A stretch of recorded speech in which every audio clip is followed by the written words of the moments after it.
الحمد لله وكفى وسلام على عباده الذين اصطفى أما بعد فأعوذ بالله من الشيطان الرجيم بسم الله الرحمن الرحيم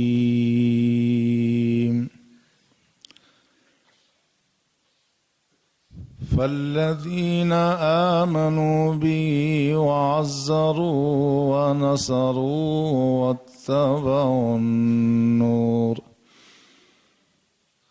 واتبعوا النور الذي أنزل معه أولئك هم المفلحون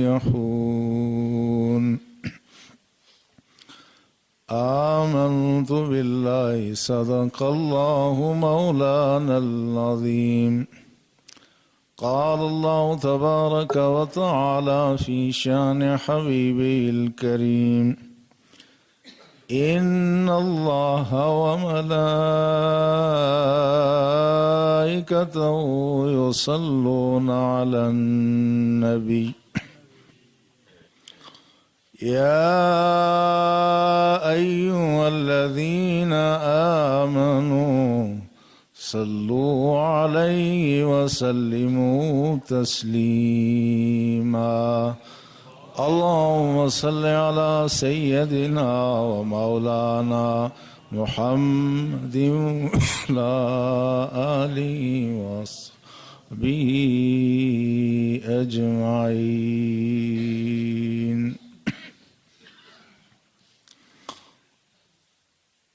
اللہ کے احترام برادران ملت،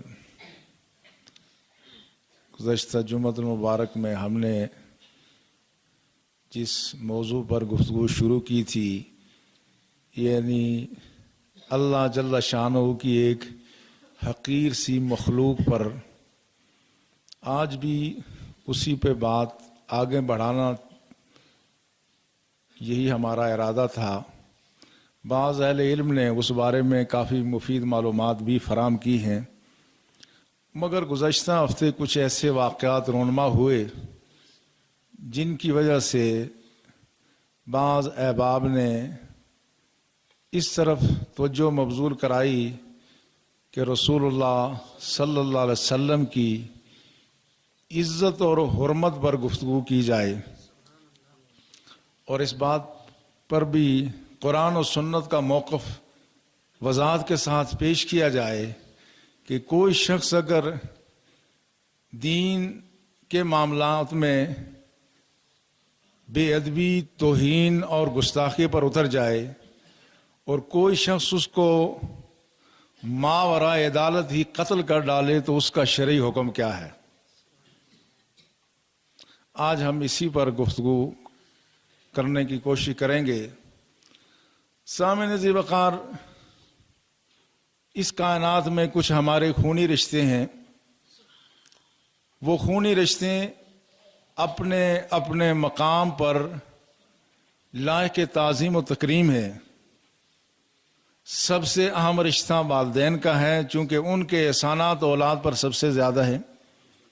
پھر عزیز و اقارب کا تعلق و واسطہ ہے، پھر اپنے پڑوسیوں کا تعلق واسطہ ہے، ان کے حقوق ہیں۔ یہ سارے رشتے بھی دین اسلام کی نظر میں بڑی اہمیت رکھتے ہیں، مگر یہ سارے رشتے اپنے طور پر ہیں۔ والدین کی محبت یہ بھی عین ایمان ہے، پڑوسی کے حق کی رعایت کرنا یہ بھی ایمان کی نشانی ہے، اپنے قریبی رشتہ داروں میں صلہ رحمی کرنا یہ بھی ایمان کا تقاضا اور اللہ کی رضا اور خوشنودی کا ذریعہ ہے۔ اطاعت امیر بھی یہ کسی اسلامی ریاست کے نظام کو چلانے کے لیے بہت ضروری امر ہے، اور رسول اللہ صلی اللہ علیہ وسلم نے یہاں تک فرمایا کہ مسلمانوں کا امیر وہ روئے زمین پر گویا اللہ کا سایہ عاطفت ہے۔ پھر رسول نے فرمایا من شذ شذ فی النار، جو آدمی جماعت سے کٹ کے الگ ہو جائے، امیر کے خلاف بغاوت کر رہے، اس کا انجام دوزخ ہے۔ یہ ساری چیزیں اپنے طور پر مسلم ہیں، لیکن اگر کسی مرحلے پر ان کی محبت، ان کا رشتہ، ان کا تعلق خدا اور رسول سے متصادم ہونا شروع ہو جائے، ایک طرف والدین کی محبت ہو، دوسری طرف اللہ کے رسول کی اور اللہ کی محبت ہو، ایک طرف اولاد کی محبت ہو، دوسری طرف اللہ اور اللہ کے رسول کی محبت ہو، ایک طرف خونی رشتوں کی کشش ہو، دوسری طرف روحانی رشتوں کے تقاضے ہوں، تو اس مرحلے پر اہل ایمان کو کیا کرنا چاہیے، قرآن و سنت میں اس پر کیا رہنمائی ہے، یہ آج ہماری گفتگو کا موضوع ہے۔ اللہ جل شانہ نے قرآن حکیم میں بیان فرمایا لا تجد قوما یؤمنون باللہ والیوم الآخر، فرمایا کوئی قوم، کوئی گروہ، جماعت تم مومنوں کی ایسی نہیں پاؤ گے، یوادون من حاد اللہ ورسولہ، کہ وہ ان سے پیار کریں جن کو اللہ اور اللہ کے رسول سے دشمنی ہو۔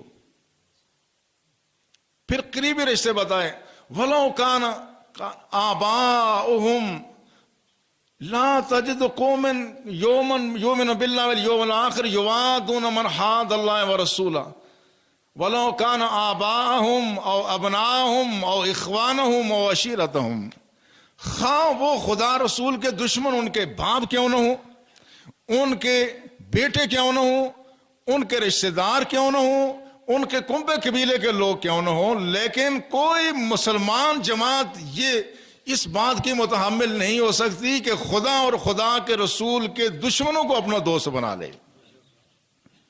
اور یہ بات میں زبان سے کہنے والی نہیں تھی، بلکہ رسول اللہ صلی اللہ علیہ وسلم کے صحابہ نے عملاً اس بات کو ثابت کر کے دکھا دیا کہ ہمارے نزدیک یہ سارے رشتے اہم ہیں، ماں کی محبت، باپ کی محبت، اولاد کی محبت، یہ ساری محبتیں ہیں، لیکن جب یہ خدا اور رسول کی محبتوں سے ٹکرانا شروع ہو جائیں تو صحابہ نے ان ساری محبتوں کو جوتے کی نوک پہ اچھال کے رکھ دی، کسی نہ کنبے قبیلے کے رشتہ دار کی پرواہ کی، نہ خونی رشتوں کی پرواہ کی، ساری محبتیں صحابہ کرام نے ہمیشہ کے لیے پاؤں تلے روند کر کے رکھ دیں۔ قریبی رشتہ داروں میں والدین کی محبت سے زیادہ کس کی محبت ہو سکتی ہے، لیکن حضرت عمر رضی اللہ تعالی عنہ نے عاص ابن ہشام سگا ماموں ہے، احد کے دن اپنی تلوار سے اس کا سر قلم کیا، اور حضرت ابوبکر صدیق نے ابو قحافہ والد ہیں رسول اللہ صلی اللہ علیہ وسلم کی شان میں بے ادبی کر دی۔ ابو بکر بڑے تحمل والے، بڑے بردبار تھے، لیکن جب بے ادبی کی تو تھپڑ مارا تو وہ نیچے جا کے گر گئے، مگر اس پر ندامت نہیں ہوئی بلکہ فخر کیا کہ میں نے اللہ کے رسول کے گستاخ کو تھپڑ مارا ہے۔ یہی بات صحابہ نے کی۔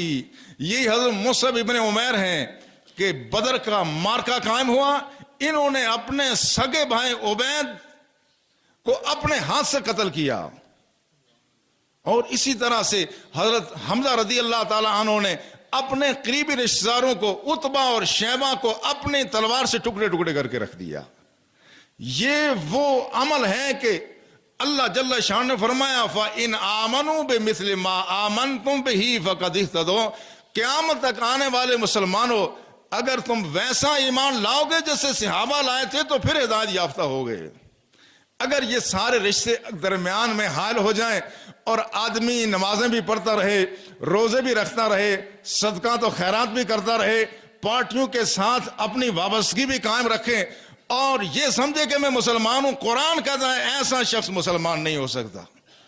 ہاں اگر یہ محبتیں خدا رسول کی محبت کے سائے میں پروان چڑھیں تو یہ ساری محبتیں یہ جنت میں جانے کا ذریعہ ہیں، مگر جب یہ محبتیں ٹکراؤ کا شکار ہو جائیں اللہ اور اللہ کے رسول کی محبت سے تو پھر کوئی بھی مسلمان اس بات کا متحمل نہیں ہو سکتا کہ ان رشتوں کی خاطر خدا اور رسول سے اپنا رشتہ توڑ لے۔ اور یہ اس لیے بھی ہے، اس کے پیچھے ایک فلسفہ ہے، اس کے پیچھے ایک لاجک ہے، اس کے پیچھے ایک منطق ہے، یہ بات جذباتی نہیں ہے۔ اس کے پیچھے فلسفہ کیا ہے؟ یہ ساری محبتیں اگر خدا رسول کی محبت کے زیر سایہ پروان چڑھیں تو ان ساری محبتوں کو پروان چڑھانے سے خدا رسول کی محبت پروان چڑھتی ہے. لیکن اگر یہ اس کے ساتھ متصادم ہو جائیں، کوئی شخص ماں باپ کی، اولاد کی، رشتہ داروں کی، تعلق داروں کی، اپنی جماعت اور پارٹی کی محبت کو خدا رسول کی محبت پر غالب کر دے تو وہ ہمیشہ کے خسران کا شکار ہو جاتا ہے. یہ محبتیں وہ ہیں اللہ اللہ کے رسول سے جس نے محبت کی. یہ محبتیں قبر میں بھی کام آئیں گی، حشر میں بھی کام آئیں گی، روز جزا میں بھی کام آئیں گی. روز حشر یہ محبتیں کام آئیں گی. مگر یہ رشتے جب خدا رسول سے متصادم ہو جائیں تو یہ رشتے بعض دفعہ آنکھ بند ہونے سے پہلے ہی ختم ہو جاتے ہیں، اور اگر نہ ہو تو آنکھ بند ہوئی تو یہ سارے رشتے ہمیشہ کے لیے ختم ہو جاتے ہیں. اس لیے یہ بات واضح رہنی چاہیے کہ کوئی شخص اگر خدا رسول کی بے ادبی اور گستاخی کریں تو اس شخص کے ساتھ اہل ایمان کا کوئی تعلق باقی نہیں رہتا. اس لیے صحابہ کرام نے اس بات کو ہمیشہ محسوس کیا اور اس بات پر پیرا دیا کہ کوئی شخص ایسی بات نہ کرے جسے خدا کے رسول کی محبت پر، اللہ کی محبت پر کوئی آنچ آتی ہو. اس لیے حضرت حذیفہ ابن یمان جب وہ امان کے علاقے میں گورنر بنا کر کے بھیجے، رسول اللہ صلی اللہ علیہ وسلم کا اسی عرصے میں وصال ہو گیا. جب وصال ہو گیا وہاں کے باشندوں نے زکوٰۃ دینے سے انکار کر دیا، اور حضرت حذیفہ نے جب مطالبہ کیا انہوں نے رسول اللہ صلی اللہ علیہ وسلم کو برا بھلا کہنا شروع کر دیا. کہا اب تمہارا نبی مر گیا ہے، وہ خاک میں مل کے خاک ہو گیا، اب تو ہم یہ چٹی نہیں بھرتے، اب تو ہم زکوٰۃ نہیں دیتے. آپ نے فرمایا اسمعونی فی ابی و امی ولا تسمعونی فی نبی. خدا کے بندو میرے ماں باپ کی گالی دے دو مگر میرے سامنے میں نبی کو برا بھلا نہ کہنا. اسمعونی فی ابی و امی، میرے ماں باپ کو گالی دے سکتے ہو، ولا تسمعونی فی نبی، مگر نبی کا نام میرے سامنے بے ادبی سے نہ لینا. مگر یہ باز نہیں آئے تو آپ نے حضرت عمر سے رابطہ کیا، آپ نے حضرت ابوبکر صدیق سے رابطہ کر کے تازہ دم فوج منگائی، جتنے بے ادب اور گستاخ تھے سب کے سر قلم کر کے رکھ دیے. یہ حذیفہ بن یمان کے، اور کہا جاتا ہے حذیفہ بن یمان نے جب آپ کے سامنے رسول اللہ صلی اللہ علیہ وسلم کی بے ادبی کی، آپ کا چہرہ اور آنکھیں سرخ ہو جایا کرتی تھی، یوں لگتا تھا جس طرح آپ کی آنکھوں میں خون اتر آیا ہے. اس قدر غیرت آپ کی جوش میں آتی تھی. مگر جن کی آنکھوں میں رسول اللہ کی محبت کی خاطر خون اتر آئے، وہ آنکھیں ہمیشہ کے لیے خدا کے ہاں مقبول ہو کر کے ان کی چمک صبح قیامت تک باقی رہتی ہے. تاریخ میں آپ نے یہ واقعہ سنا یا پڑھا ہوگا. یہ وہی حذیفہ بن یمان ہیں جن کا مزار دریائے دجلہ کے پاس تھا. یہ شاہ فاروق کا دور ہے، جب عراق میں شاہ فاروق کی حکمرانی تھی. یہ ان حضرت حذیفہ کے وصال کے تقریباً 1200 سال بعد کی بات ہے. حذیفہ بن یمان نے خواب میں آ کر کے مفتی اعظم عراق کو کہا کہ ہمارے مزارات میں ایک دوسرے صحابی بھی تھے کہ ہمارے مزارات میں پانی آ رہا ہے، ہماری لاشوں کو یہاں سے منتقل کیا جائے. چنانچہ یہی ہوا. حذیفہ بن یمان کی لاش کو، ان کے جثے خاکی کو جب 1200 سال کے بعد نکالا گیا، حضرت حذیفہ بن یمان کی نہ صرف وجود سالم تھا بلکہ آنکھوں میں وہ چمک، وہ عید صحابہ والی وہی موجود تھی. جس شخص کی آنکھ میں رسول اللہ کی حرمت کی خاطر غیرت کا خون اترا، اس آنکھ کو خدا صبح قیامت تک برقرار رکھتا ہے. یہ ہے وہ اجر و ثواب. آج جب بعض دفعہ اس طرح کے واقعات سامنے آتے ہیں تو بعض لوگ یہ کہہ دیتے ہیں کہ بھائی بات یہ ہے رسول اللہ صلی اللہ علیہ وسلم تو رحمت للعالمین تھے، انہوں نے اپنے دشمنوں سے خود انتقام نہیں لیا، انہوں نے معاف کر دیا تو ہمیں بھی معاف کر دینا چاہیے. یہ ایک بڑی غلط فہمی ہے. ایک غلط فہمی یہ پھیلائی جاتی ہے جب رسول اللہ رحمت للعالمین نے اپنے دشمنوں کو معاف کر دیا تو ہمیں بھی رسول اللہ کے دشمنوں کو معاف کر دینا چاہیے. یہ سنت رسول ہے. اور دوسری بات یہ کی جاتی ہے کہ یہ دراصل مولویوں اور انتہا پسند لوگوں کی باتیں ہیں کہ کوئی کسی پہ تنقید کرے تو اس کا سر اڑا لو. آج کے جدید دور میں اس طرح کی بات کرنا یہ اسلام کو بدنام کرنے کے مترادف ہے. آج آزادی کا دور ہے، ہر شخص اپنی رائے کا اظہار کر سکتا ہے. اگر کوئی شخص ہمارے رسول کے بارے میں کوئی تنقید کر لے تو ہمیں تو اس کا جواب دینا چاہیے، چاہے جائے کہ اس کے قتل کے درپے ہو جائیں.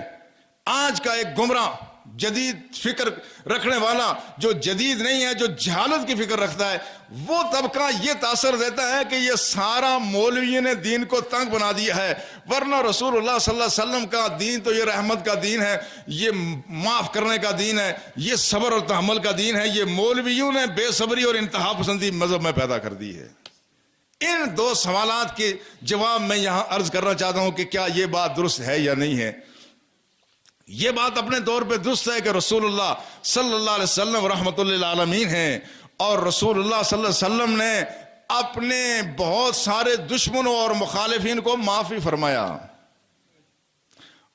اب اگر کوئی شخص رسول اللہ کی اس سنت کو تازہ رکھنا چاہتا ہے تو پھر اسے چاہیے کہ وہ رسول اللہ کے دشمنوں کو معاف کرنے سے پہلے اپنے دشمنوں کو معاف کرے۔ رسول اللہ کی سنت یہ ہوگی نا کہ اگر رسول نے اپنے دشمنوں کو معاف کیا، ہم اپنے دشمنوں کو معاف کر دیں۔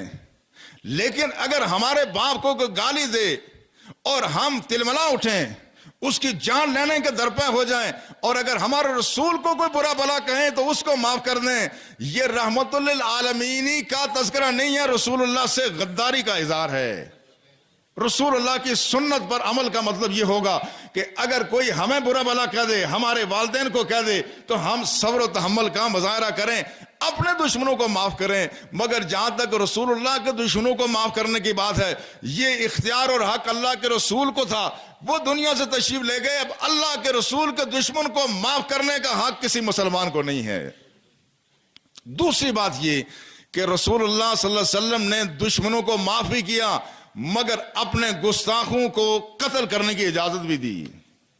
بخاری شریف کتاب الجہاد میں موجود ہے، رسول اللہ صلی اللہ علیہ وسلم نے کعب بن اشرف یہودی جو رسول اللہ صلی اللہ علیہ وسلم کی بے حرمتی کرتا تھا، رسول اللہ نے کافروں کو مارنے کا حکم نہیں دیا بلا جواز جب تک وہ میدان جنگ میں سامنے نہ آئے، مگر گستاخ انبیاء کو مارنے کی اجازت دی۔ کعب بن اشرف کو مارنے کے لیے، اس کو جہنم رسید کرنے کے لیے محمد بن مسلمہ کی ڈیوٹی لگی، جنہوں نے اس کو جہنم رسید کیا۔ ابو رافع یہودی کی روایت بھی امام بخاری نے کتاب الجہاد اور کتاب السیر میں نقل کی ہے، اس میں بھی یہی روایت ہے کہ عبداللہ بن عتیق ایک صحابی تھے، رسول اللہ صلی اللہ علیہ وسلم نے ان کو اجازت دی، انہوں نے ابو رافع کو جہنم رسید کیا۔ ایسے بہت سارے گستاخان رسول اللہ صلی اللہ علیہ وسلم کے اپنے زمانے میں جہنم رسید ہوئے۔ اور ایک شخص کہتے ہیں وہ نابینا تھا، اس کو امام ابو داود نے اپنے مسند اپنے سنن میں نقل کیا ہے۔ امام ابو داود لکھتے ہیں کہ ایک نابینا صحابی تھے، ان کی ایک لونڈی تھی، بعض کہتے ہیں وہ ام ولد ہو گئی تھی، ان کی بیوی تھی، اس بیوی سے کہتے ہیں 2 بچے تھے۔ وہ بیوی وہ رسول اللہ صلی اللہ علیہ وسلم کی شان میں بے ادبی اور گستاخی کرتی، تو وہ صحابی اس کو سمجھاتے کہ یہ اللہ کے رسول کی عظمت کا معاملہ ہے، کہتے یہ میرے 2 لال جو تیری گود میں پل رہے ہیں، خدا کی قسم ان کی پرواہ نہیں کروں گا، اللہ کے رسول کو برا بلا کہنا چھوڑ دے۔ مگر اس نے نہیں چھوڑا۔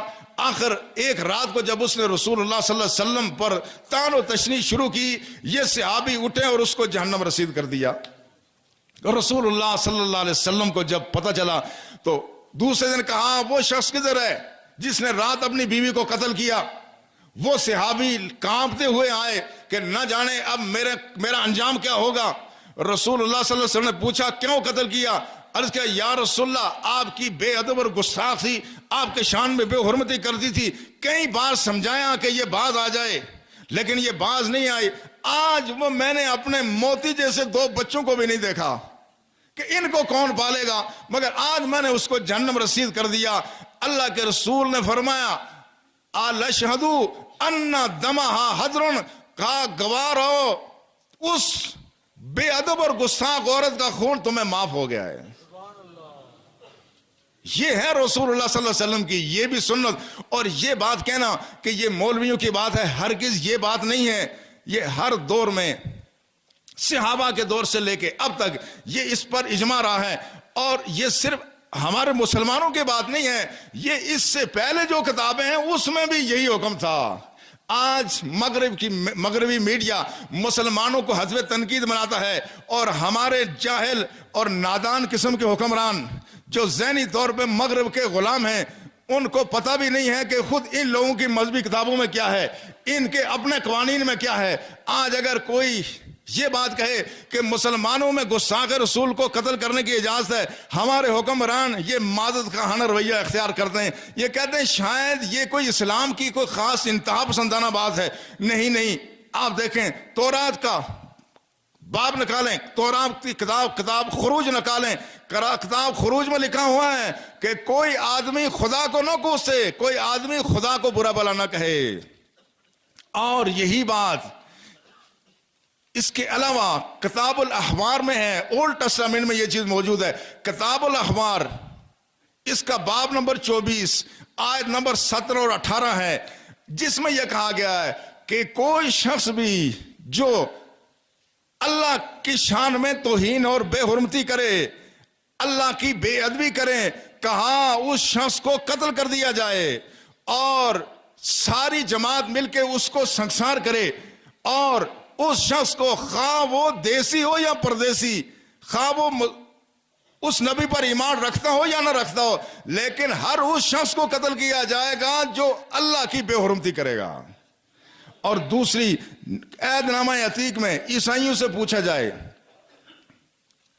ہاں، اب آگے چلنے سے پہلے یہ جو آپ ہر جمعے مسجد کے ساتھ تعاون کرتے رہتے ہیں، تعاون بھی اس کا اعلان بھی ضروری ہے۔ تو اندر حال میں لیاقت خان صاحب ہیں، برآمدہ سین میں حافظ رومان رشید ہیں، اوپر حال میں پٹھان سلطان خان صاحب ہیں، لینٹر پر حافظ قدیر ہیں، اور آخری چھت پہ محمد نصیر خان صاحب آپ کے پاس آ رہے ہیں۔ آپ ان کے ساتھ تعامل فرمائیں، اللہ آپ کو جزائے خیر عطا فرمائے۔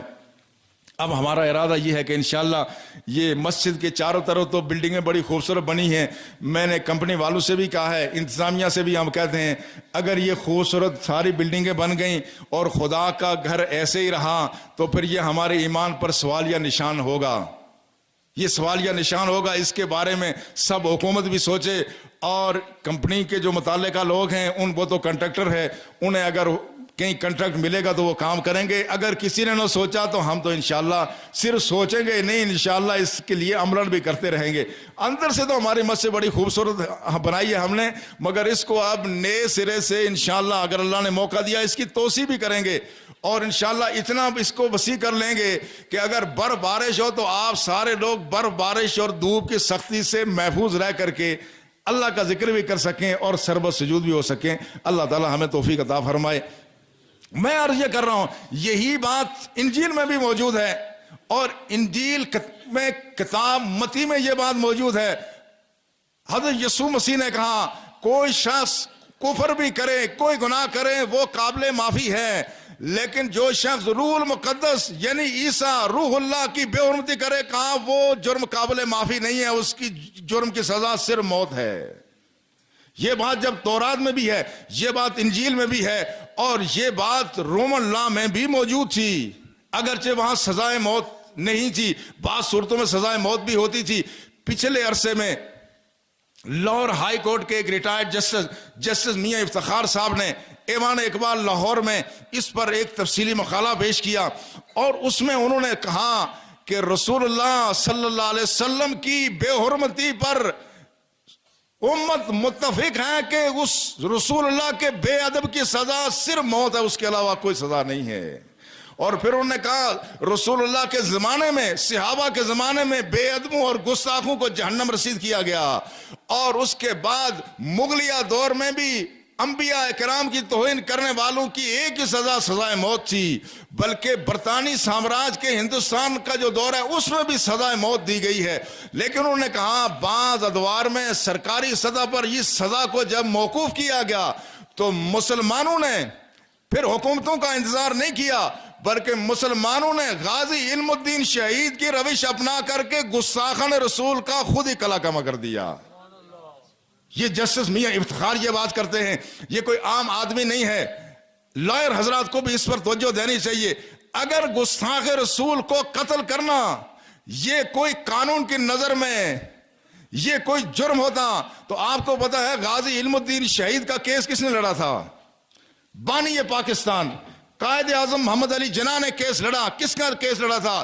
جس نے راجپال، جس نے رسول اللہ کی شان میں بے ادبی اور گستاخی پر مبنی رنگیلا رسول کتاب شائع کی تھی، یہ اقبال کی درخواست پر قائد اعظم نے غازی علم الدین شہید کا کیس لڑا تھا، اور بڑے بڑے وکلا نے اس کو اپنے لیے اعزاز سمجھا۔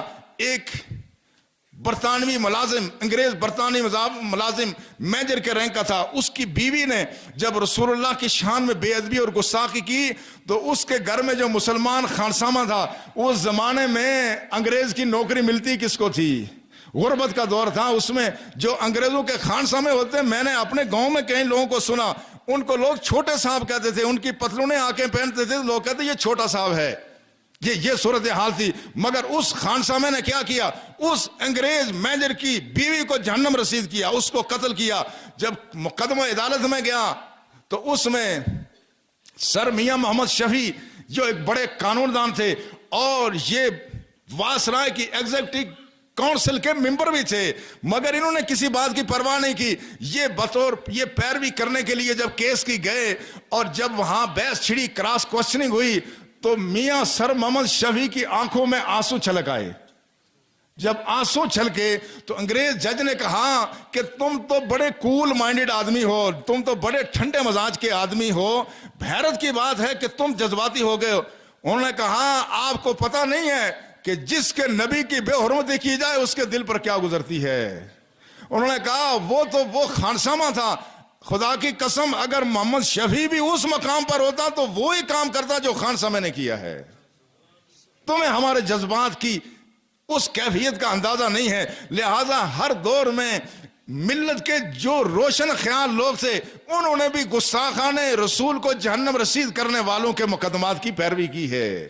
لہذا ایسے لوگ جو رسول اللہ صلی اللہ علیہ وسلم کی شان میں بے ادبی اور گستاخی کریں، خواہ مسلمان ہو یا کافر، ان کا خون بہانا یہ شرعاً درست اور جائز ہے۔ اب آپ خود ہی اندازہ کریں، ہمارے ایک مقتول گورنر کا بیٹے آتش تاثیر نے ایک انٹرویو دیا، اسٹرینجر ان ہسٹری کتاب کے صفحہ نمبر 42-43 پر یہ بات موجود ہے۔ وہ اپنے باپ کے بارے میں کیا کہتے ہیں؟ وہ کہتے ہیں my father who was drank scotch in every evening and he never fasted and never prayed and ever ate the pork. وہ کہتے ہیں میرے باپ کا معمول کیا تھا؟ سلمان تاثیر کے بارے میں بیٹا کہہ رہا ہے، کسی غیر کی بات ہم کہیں دشمن کی اڑائی ہوئی ہے، کتاب جا کے چیک کر لیں۔ کہا میرا باپ ہر شام کو سکاچ پیتا تھا۔ سکاچ یہ وہ شراب ہے جو سکاٹ لینڈ میں بنتی ہے۔ کہتے ہیں ہر روز شراب پیتا تھا، اور کبھی اس نے نہ نماز پڑھی نہ روزہ رکھا، اور سور کا گوشت بھی کھاتا تھا۔ اور اس نے ایک دفعہ یہ کہا کہ مجھے جیل میں جب اور کوئی کتاب نہیں ملی تو مجھے قرآن لوگوں نے لا کے دے دیا۔ I read this book from back to front several times, but I realized that nothing in this book for me. کہتا ہے میں قرآن کو مجبوراً میں نے کئی دفعہ پڑھا جیل میں، چونکہ اور کوئی کتاب نہیں تھی، میں نے اس کو اول سے آخر تک کئی مرتبہ پڑھا، لیکن میں نے محسوس کیا کہ اس کتاب میں میرے لیے تو کچھ بھی نہیں ہے۔ جو شخص اللہ کے قرآن کی بے حرمتی کرے، مسلمانوں ایمان سے بتاؤ کیا وہ شخص مسلمان رہ جاتا ہے؟ جو کہے میں جو شراب بھی ہر روز پیے، خنزیر کا گوشت بھی کھائے، اور کہے کہ اللہ کے قرآن میں کچھ نہیں ہے، اس کا ایمان کہاں باقی رہتا ہے؟ جب اس شخص کا ایمان باقی نہیں ہے تو اگر کوئی شخص اس شخص کو ماورائے عدالت قتل کرے، اس کا حکم کیا ہوگا؟ ماورائے عدالت اس طرح کے نوعیت کے جرائم پر اسلام نے چونکہ قتل کرنے سے منع اس لیے کیا ہے، اگر یہ بات ہوگی تو لوگ شبہ میں ایک دوسرے پر غلط الزام لگا کر کے ایک دوسرے کو لوگ قتل کریں گے، فتنہ اور فساد ہوگا۔